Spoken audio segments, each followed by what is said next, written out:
Hey everybody, it's Matt Johnson. We are back with another episode of the Team Building Podcast. This is where you learn how to build a dominant real estate team in your market. We've got an amazing guest. We've got Jeff back here with us today. Jeff Cohn, what is up, man? Hey, what's going on, Johnson? I just got back from Boomtown Unite, canceled due to the hurricane. So we ended up rerouting to New Orleans and spent the day deep sea fishing. So we had a great trip. It was really unfortunate. Obviously, that hurricane changed a lot of people's lives, and I felt horrible for all the effort and time that Boomtown put in. And hopefully they can get a date rescheduled and we can still be a part of all the great things that happen at Boomtown Unite. That's right. All right, and then we have our special guest, Chris Suarez. Chris, what's up, man? Hey, it's good to be here. Thanks for having me. We appreciate you coming on. So we've got a lot to talk about today. The main thing that we want to get into, though, is your guys' expansion approach. So let's start there and kind of share who you are, where you know, kind of what you do, but more importantly, like where have you guys expanded into, and like physically where are your locations at? Okay, awesome. Yeah, so my hub and actually my real estate team, the one that I'm part of and operate, is out of Portland, Oregon. I was born and raised in New York, but came out to the West Coast about 13, 14, maybe 15 years ago. Goes fast. So sold real estate in New York, have been out in Portland now, built the team out here in Portland, and about 2.5 years ago is when we started jumping into expansion. For the first year, we didn't go anywhere. We just really worked at home, building systems, operations, the models that we're going to use. And now for the last 12, 18 months, we have gone out and expanded. Initially, we started locally here in Oregon, up and down I-5. So from Portland down to Salem to Eugene to Corvallis to Ashland.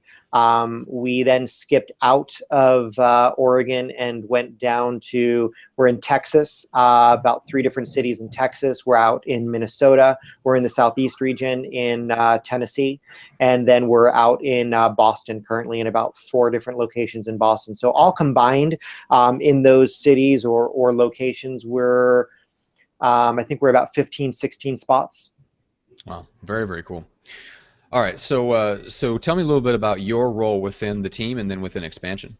Yeah, so my team here in Portland, you know, I've gone in and out and back in and back out of production. That's based on where we are, where the market is, where our talent is. I recently brought on a director of sales and lead gen, so he's really now taking on the whole production side of things. I've stepped out of most production short of those few clients that I choose to work. I live in Portland most of the time. We also have expansion outside of the country in Costa Rica. So I spend a bit of time down in Costa Rica.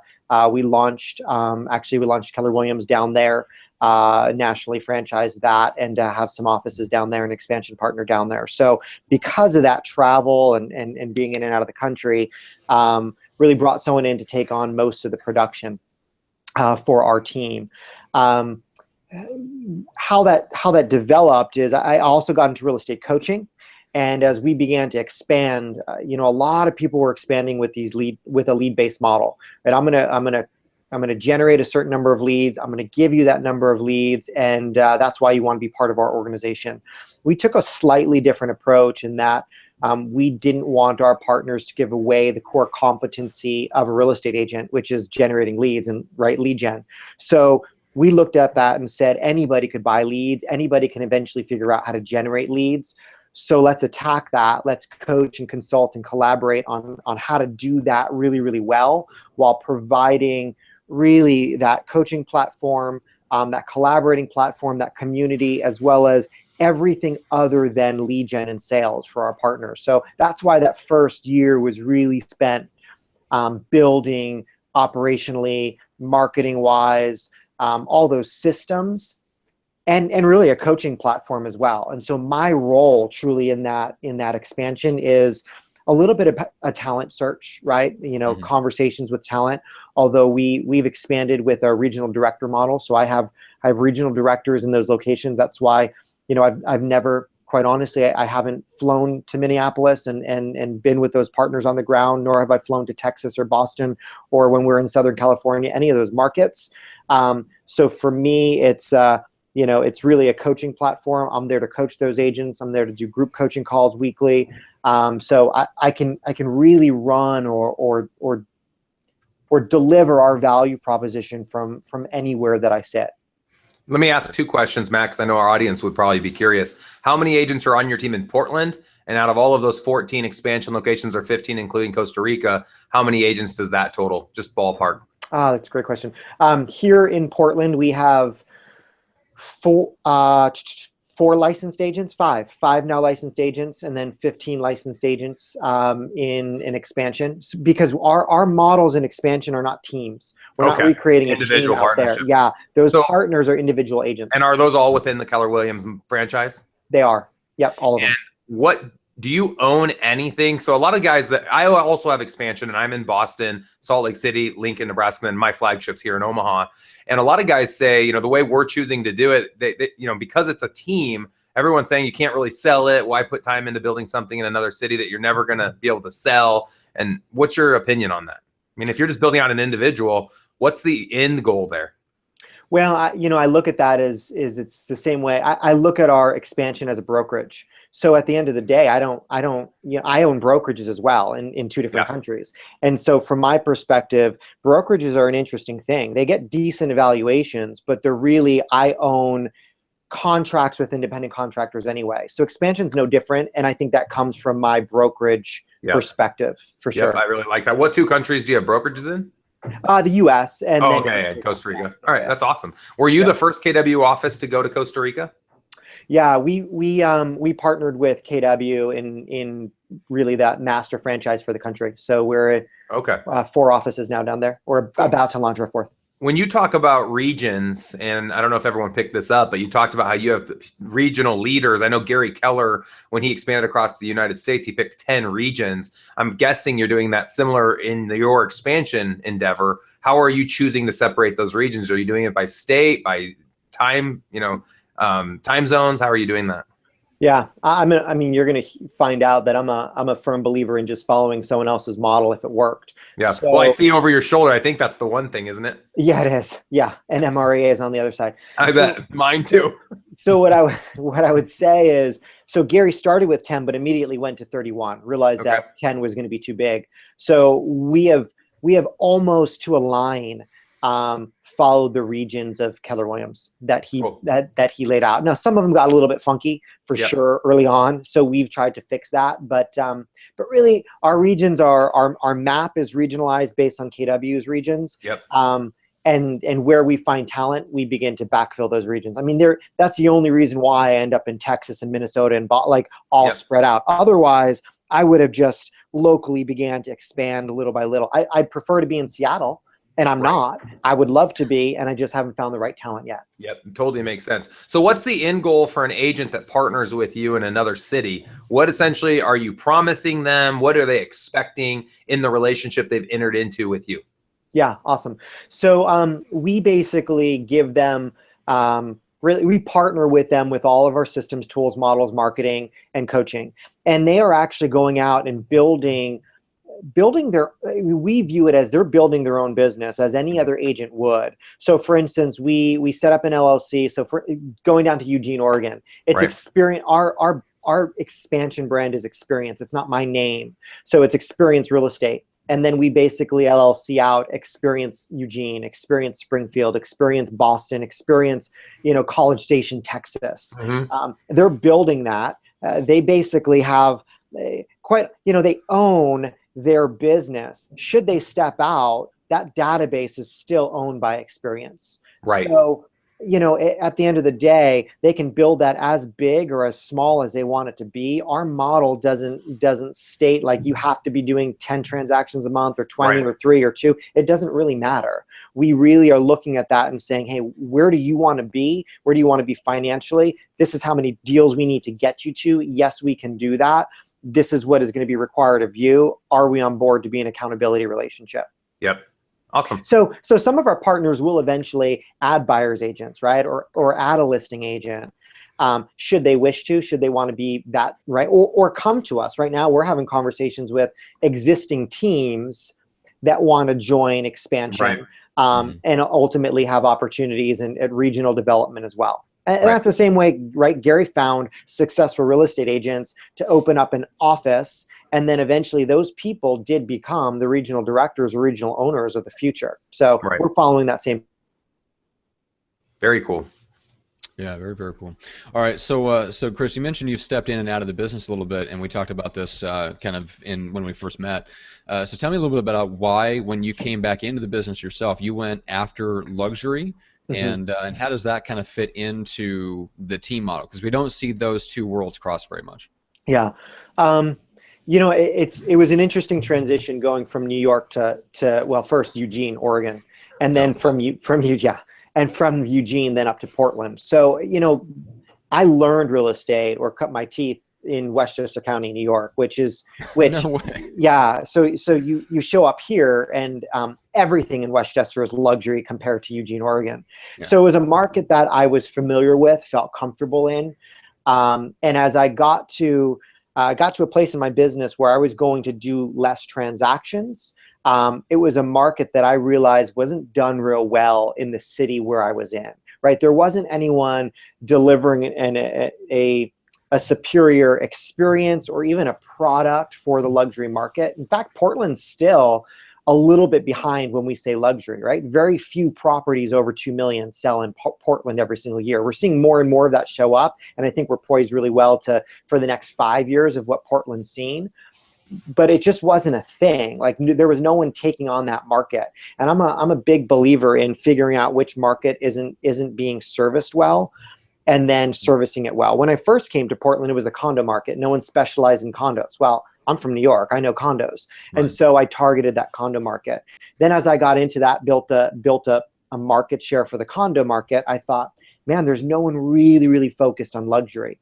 So it wasn't that, man, I like high prices or I want really nice real estate to focus on. It was honestly just, you know, Gary Keller says the biggest business opportunity is finding a pretty complex problem and creating a simple solution for people with that problem.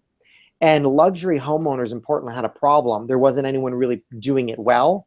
And my goal was just to create that solution. It could have been first-time buyers if that was the problem. It just happened to be that market was open. Gotcha. Okay. So did that trickle down? Are you able to kind of, does that inform, or did you modify any of the systems for your team, and are you able to kind of reproduce some of that now that you've kind of stepped out of production again a little bit? Are you able to have somebody take over that and just kind of take over the systems that you built? Yeah, I think what I learned was hiring the right person is important.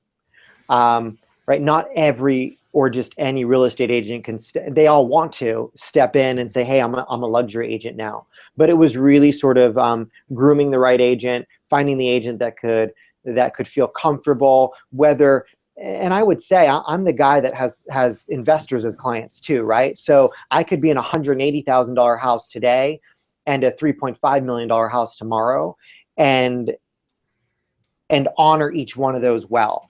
So finding the right talent to be able to do that was important. And once we did, then it was easier for me to introduce those relationships, because luxury is a lot about relationship, but introduce those relationships to someone that was going to take just as good care of them as I was.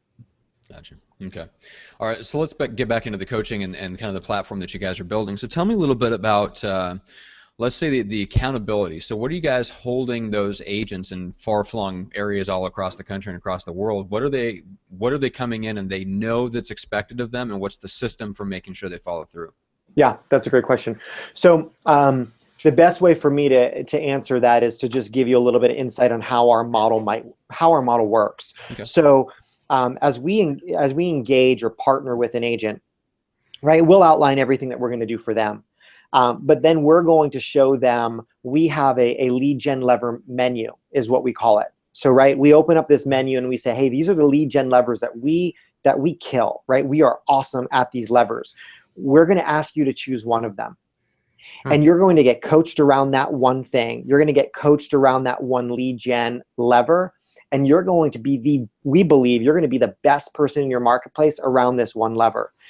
Now, in order to do that, here's what goes along with that. So let's just so these are our levers. We have an open house lever, right? We have a FSBO lever. We have an expired lever. We have an investor lever. We have a door knocking lever, right? These are just any normal lead gen.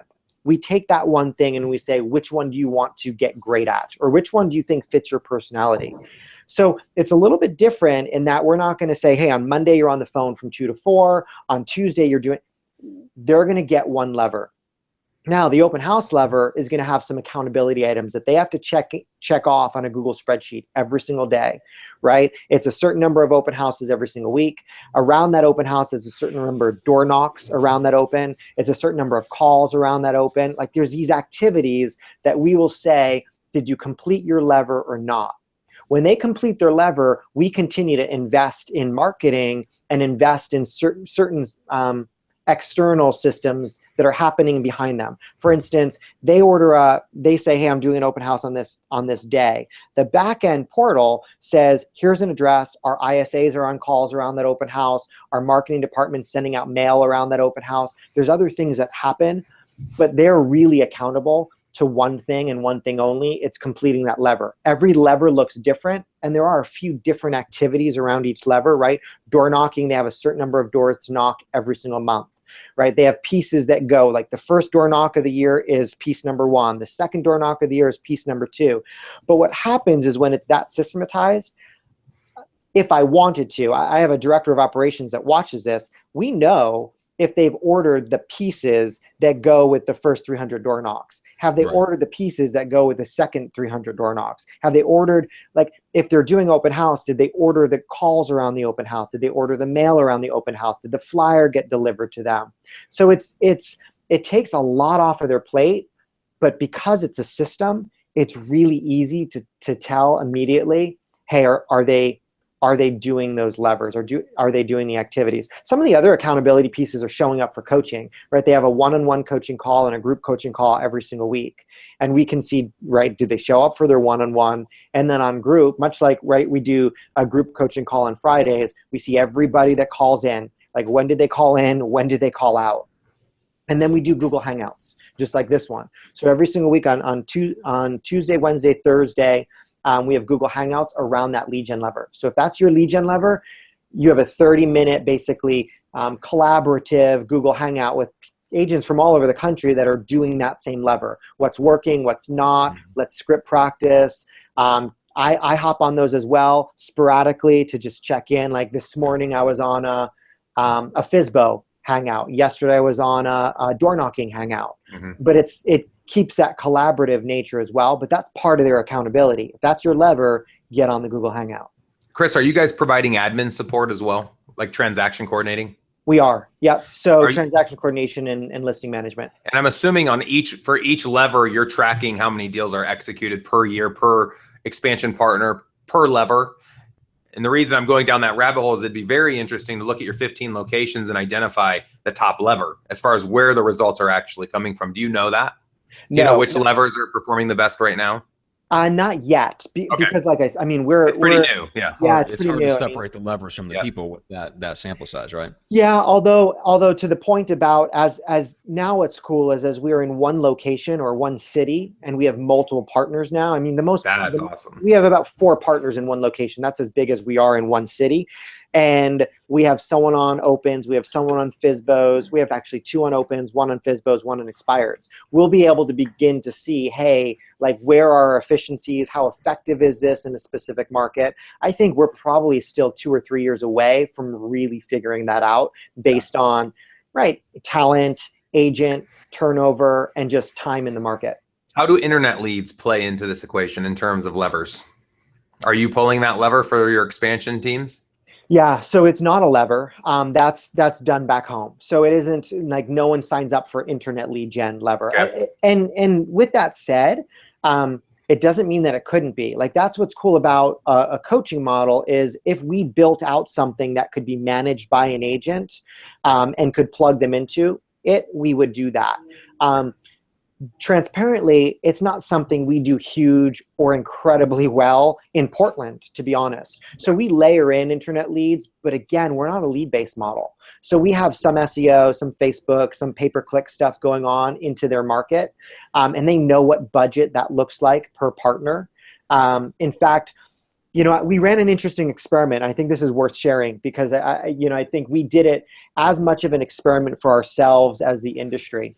Mm-hmm. And in July and August of this year, we actually paid our partners to complete their lever. So we ran this initiative, which we said, hey, listen, we're going to pay you $250 a week to nail every aspect of your lever, right? So it's $1,000 a month. I mean, it's not going to change anyone's world, right? But we're going to pay you $1,000 a month to do the lever that we're already asking you to do, and you've already said you would do, right, for the closings, let alone the money. Right. And sure enough, like as a test, production in August and September jumped up. It dropped in October. And clearly we're looking at that and say, man, we had about 90% engagement on those levers, which is about 20% higher than we typically did. Mm-hmm. And it was a really great coaching moment for us because we took a step back and told our agents, you realize that you worked harder for $250 than you would for thousands of dollars on the deals that you created in the following 60 days, right? So it was a phenomenal coaching opportunity. I also looked at it as a test for people that are like, well, I'm spending $1,000 or $2,000 or $3,000 a month on internet leads to add to my database. My thought was, I bet you if I paid $1,000 a month and invested in a person, they would generate more leads into the database than my internet lead gen would. And sure enough, our ads to the database went up by about 150% during those 2 months. So it's just an interesting conversation to have amongst, right, business owners and expansionists to say, is it right to spend, right, should we be pouring this money into people or the internet? I'm not against the internet. We use it, but I just think we actually added more people to the database engaging people on $1,000 a month than we did $1,000 a month in the internet. Well, and I think that's a constant discussion that everyone's having across the country in regards to internal sales agents and virtual assistants. Do I put $2,000 towards Google ads, Facebook ads, a mailing campaign, a door hanger campaign, or should I invest in my own agents? And there's lots of options there. And I'm a big fan. A lot of the things you're saying, I agree with. Everything you've said up to this point, I've agreed with in terms of your strategy. My agents in Omaha, this year we'll do about 700 transactions. A third are internet based. And I think a lot of agents join teams where they know they're going to get those guaranteed leads that they don't have to work for. Obviously, there's a lot of money going into that. Luckily, it's getting covered by our lender vendor partners. But 2/3 are coming from their own efforts. So a third is from their sphere, we call it. And then the other third is from the levers that you talked about. One of the things I find fascinating, and I totally agree with, is your mentality around coaching. You're coaching your expansion partners. We too believe in coaching. Right now, we're only coaching our expansion partners and our own agents. We're considering coaching people outside of our expansion world. Have you done that? And do you have any desire in doing that? Yeah, I'll talk to you a little bit big picture as I look at our model and how it can grow, or how it could actually be a secondary model. Yeah, totally into coaching. I have 2 different coaching programs. I coach on MREA, Model Your Way to $1 Million, is a coaching program I do, and actually I do an open house coaching program as well. And that's because that's how I started in every city that I've moved to. Personally, that's how I got my business started. And I'm sorry to cut you off, Chris, just for our audience who's probably not made up of a huge percent of KW agents. Is that through MAPS coaching, through Keller Williams? And can people take advantage of that if they're not in Keller Williams? Yeah, what's interesting is most of the people that sign up for Model Your Way to $1 Million through MAPS, it's a 12-week program around building your business around MREA, which is not a KW thing. Right. Most of the attendees are non-KW. Awesome. Yeah. Cool. So I look at at this point, all of our coaching models and from everything that we do around coaching is recorded, is documented, and put up on a coaching portal that our partners have access to. Like, honestly, if we opened up that portal today to an agent base, there's incredible value, not just from me, but from our regional directors who are coaches as well, right? Our one-on-one coaches, all of our Google Hangouts per topic, all of our coaching calls, our group coaching calls, all of those scripts. Our portal is built out into sections per lead generation lever. Any one of those levers could be offered to the public. We have kept that as proprietary for experience agents and experienced partners, but it could be opened and expanded into just a coaching model as well. And right. I think as agents and as business owners, it's good to write. One of my favorite books of the year is Exponential Organizations, and in that book, it talks so much about like everything that we do. Is this going to be scalable? Is it duplicatable? Is it replicatable? And can it cross industry? right? Is it just specific to this one industry, or are there parts of it that you can be pulling out and applying to different industries or even a different business model altogether? And I think if anybody that has partners across the country, right, there's transaction coordination businesses happening, right, inside sales businesses happening, right, coaching models and businesses happening, any of those can happen. Yep, absolutely. Hey, I want to address something that's come up a lot in conversations about expansion. And there's not a lot of people that have done expansion. It's very commendable that you've been able to find 14 people or 15 people, and it is a talent game. I took Gary's ESO class. Gary was at our ESO, spent like 3 hours with our group, and I loved how he said, it's not about the location, it's about the talent. I think ESO has changed a little bit, but I think they also said identify areas with an average sales price above 200 or 250. I don't know if you stayed in line with that. Yep. But the question I'm going to ask, and it's a question I've continued asking myself. I have 30 agents here in Omaha, and we originally thought we'd do expansion teams and help people get up to 20 or 30 people. And we found that's really challenging. You have to have a very dynamic leader to be able to do what you and I have done with our teams, which is fine if we find that talent, but we'd rather do more of what you've done where you just have one. So let's say that is what we're going to do, and we're going to consider ourselves somewhat as a brokerage across the nation, across the world, if you will. Why not just focus on Portland? And if you think about it, like as far as how challenging it would be, wouldn't it be much, much easier to identify talent within your own neck of the woods versus trying to go to Texas or Costa Rica or Japan?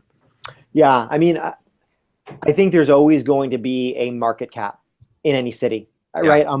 And do we have a ton more market share to take in Portland? Absolutely. And my team can continue to do that. Amen. I think my expansion actually will insulate us from market shifts in the future as well, because the country doesn't shift all at the same time. So, right, having partners across the country, will take care of that. So what you said is what Ben Kinney said 4 years ago. I listened to him on a podcast, or I was having lunch with him. I can't remember, but he said something. We always think, like, especially guys like you, and I can tell your personality is similar to me in the sense that a lot of times I look at something like the option A or it's an option B, and Ben said just do both. Yeah. And so that's where I ended up landing. I'm like, it doesn't have to be just expansion or just build out my team. I'm going to do both. So I love that attitude. That's awesome. Yeah. At our last mastermind, Gary said it's not an or, it's an and. Same thing, right? It's not or, it's and. Yeah, so I love it, man. That's awesome. Yeah. Who would you go ahead, Matt? I was going to ask Chris, who would you say is your number one key hire? And this is more for the audience, because there's a lot of guys, like you had mentioned, you're in production a little bit. I went out of production and then I got back in because I was losing out on people that would only work with me and didn't want my team, your VIP clients, like you mentioned. And so who would you say was like your key hire to allow you to have the time to go out and search for that talent in all these expansion locations? I think director of operations.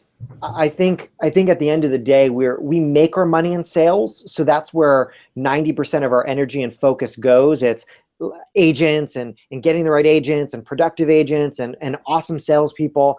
And at the end of the day, agents will come and go. Like, honestly, if your systems are ridiculously awesome, every agent's going to want those systems anyway. So the minute I got especially in expansion, the minute I got ridiculous talent in director of operations role, then it allowed me to stop caring about sales, not stop caring, but you know what I mean? Stop focusing on sales and realize that agents will come, production will happen, our systems are solid. Now, how do I go out and find people that want those systems? It is the biggest problem in our industry. The problem in our industry isn't sales, right? There are a million real estate agents out there selling a heck of a lot of homes. The problem in our industry is systems and not treating it like a business. So if you do, or if I do, or the next guy does, then it's just a matter of, hey, just finding the line of agents out the door that want those systems and tools. Yep. So it's director of operations for me that let me like breathe this sigh of relief that says, okay, now your job is talent, not sales. Because before that, you were focusing on everything, obviously wearing a lot of hats. And by placing him, he then took over systems and strategies surrounding expansion to allow you to have a little bit more time to think bigger picture and step more into the visionary role. Yeah, I'll tell you, like I'm part of a small mastermind group around expansion with Gary and a group of agents. And one thing that Gary said maybe 90 days ago was huge for me. Like, it's changed my perspective big. He said, when the coach becomes a player, the team becomes impure. right? And especially for me, a coaching model, like every time I step out and production begins to, you know, slip a little bit, and I coach a class around netting $1 million in residential real estate. So I will not, like, I cannot not net $1 million, right? Because then I'm a fraud. Like, I'm coaching this class, but I'm not doing it. So every time it looked like, oh gosh, am I going to net $1 million on my home team? Like, if I'm not, I better step in and do some production. I realized that every time I did that, I was a coach stepping into play, right? Pulling my quarterback and saying, hey, I'll throw the ball. I'm the coach, but I'm going to throw the ball. Like, what a joke. In sports, we think, get back to the sideline. And if I looked at it that way, I realized, don't become a player. Just understand that's not your business. That's not who you are anymore. Like, get better players if you need better players, but continue to be the coach. Yep, put more players on the field. And that's exactly where I am. If I asked you, and you'd probably answer the similar ways, you have the system. You now know what to do. You have a lot of the right players. Now it's just adding more players, helping people find the right levers, coaching them on it, holding them accountable. I liked the incentive you talked about, that $1,000, and thinking different about, you know, where you want to deploy capital. And, you know, some people buy leads and convert 2%. If you deploy that capital into the actual person to help them hold them accountable, that's fascinating. I'd never heard of anyone doing that before. I will say, like, part of, like, for what I will go back and say about that initiative, it came from, or it stemmed from, we're always reading a book together. And so at that point in time, in our group, in our Friday calls, we were spending some time in the book Switch, right? How to change when change is tough or hard, or whatever the title is. But focusing on Switch. And it talked about, right, the rider and the elephant, and how do we change our habits. And sometimes we need to incentivize the change. And my goal or intention was, if I pay them for 60 days to create this habit around that lever, will that be enough? Right. And actually, for a good group of our partners, it was. Like, I think that's great. Incentivize them enough to change their habits, and now guess what? They hit their lever in October, and September and October, and hopefully November, December. For others, it wasn't, which is insightful too, right? As a business owner, like, I couldn't even pay you to change your habit. Good to know, right? I mean, good to know. So I think it was a good test. A lot of people listening to this probably have a handful of agents that work part-time jobs. You see a lot of bartenders and servers, and people have maybe an 8 to 5, and the nights, weekends, they sell real estate. On my team right now, we probably have 6 or 7 people that make up that demographic. And no joke, Monday, coincidentally, I was just at our team meeting. I was talking about this very idea, and I asked how many people invest in the stock market, and everyone had raised their hand saying at some point they had invested. And I said, how great we have this opportunity today to invest in ourselves. And it's a 100% commission-based job. And if we would just believe in ourselves the same way we believed in the stock market, we'll see 100% returns. Or, as you know, you've watched people get 300% returns. And so what you were doing is just giving them that trust in themselves. And obviously that was going to pay back in dividends to you by taking that risk and doing that. So that was awesome. Yeah. Matt, what other questions did you have before we wrap up with Chris? This has been fascinating. Yeah, I was going to say, we could talk about all this stuff all day. So there wasn't anything that we didn't get to that I felt like we had to cover. So yeah, we definitely want to wrap up and give people an opportunity to send referrals Chris's way. So obviously you're in Portland, and then there's a couple of other home markets that are kind of closer to you. So where do you guys like to receive referrals where you feel like you can give really, really amazing service? Yeah, I mean, right now we cover the state of Oregon, right? Up and down I-5 and into Vancouver, Washington is our hub, is our home. Like, we're 100% all over that. Outside of that, Boston's a big market for us. Minneapolis is a big market for us. And then Houston is a big market for us as well. What's a quick question on the Boston, because I was just talking to Danny Griffin, who coaches or was a coach under Craig Proctor's system. He's a Boston guy. Yep. And he was telling me just how cliquey and very, very divided Boston is. It's very, very difficult, I would imagine, for somebody outside to even know where to put an expansion agent, or whether an expansion agent is a good candidate to try to succeed in a certain area. How did you guys get around that challenge? We have a regional director on the ground that is born, raised, grew up there, and is in leadership of an office out there in Boston. Gotcha. So he understands that market. I mean, Portland's that way. It's super neighborhoody, right? I mean, I'm not going to go into a neighborhood, not know it, and think I'm going to sell real estate there. So that is why we've split. And what we've also found is if you're in this quadrant of Boston, right, you're not going up to the north, or you're not going down to the south. So we really had to, like, that's why we have 4 people out there to cover different parts of the city, because you'll start generating leads and not being able to service them, which is no good either. Yeah. Matt, the one question I wanted to make sure I asked Chris is surrounding splits. And Chris, I'm not going to put you on the spot and ask you to tell us what your splits are in each location. I'd rather ask, because you're part of the super secret mastermind with Gary, and I'm friends with several of the guys that are part of that as well. I'd rather ask you, what do you think is the best model for someone that's on this podcast today that's thinking about opening up in maybe a city 30 minutes away, or, however far away, and they want to try to set up something that's going to help them be profitable, but at the same time leave as much money in their partner's pocket as possible? What do you think that split structure needs to be like? Yeah, I mean, I'll tell you I have a really strong opinion on this. And that's because I've built my business around MREA and the profit margins of a successful real estate business. And I don't believe that any of my partners should have any less of a profit margin than I do. So at home, right, I target that 40% profit margin. And that's right after expenses, after I pay my director of operations, my director of lead gen, my marketing, all that stuff. If I'm at a 40% profit margin, I'm winning in this industry. Right. I think we get stuck on splits because our industry has caused us to. Right. But if you go outside of real estate, a 40% profit margin in any business is ridiculous. Yep. So we share page 156 of MREA with our partners, and we show them the progression of what they should expect to net should they build their business on their own. And we say we are going to get you to a 40% profit margin. Now, they may have some expenses. So in our model, we have a sliding scale model where our partners will go from 40 to 50. And ultimately, if they're doing big volume, they'll get to a 60% profit margin on some of those deals. But at the end of the year, they're gonna average the same profit margin as I do in my hub. So we don't make it about what we think it should be, or this is what our team is. Our entire team is built on the systems, models, and tools of MREA, and the profit margin of MREA, which I believe, right, it's built around top agents from across the country, is about 40%, and our partners are going to net at 40% or more every single year. Yep, love it. Great way to look at it. Cool. All right, so Chris, remind people of how we forgot to get to this. How do they actually contact you or your team in order to send you guys referrals? Yeah, they can call 503-748-8300, 503-748-8300, or email. This email will go directly to my really director, but it's Chris@pdxpropertygroup.com, PDX for the Portland Airport, Chris@pdxpropertygroup.com. Okay. And then if they want to find out more about your MREA class and some of the coaching that you're doing within that system, is that also a good place to reach out to? Yep, they can reach out to me there, or just go to modelyourway.com. The course is Model Your Way to $1 Million. So modelyourway.com, you'll find out everything about the course.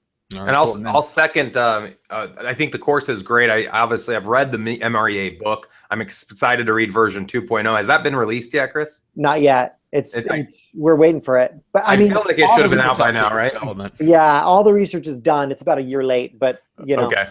We're not recording this or anything. So from day one when we launched our team, even when I launched my individual business, that was always my goal, was to follow MREA. I've been 7th level for 3 years, and anybody that's on track, that wants to get to 7th level, that's essentially making $1 million net and not being full-time in the day-to-day sales, stepping out, being the coach, not having to run out and throw the ball.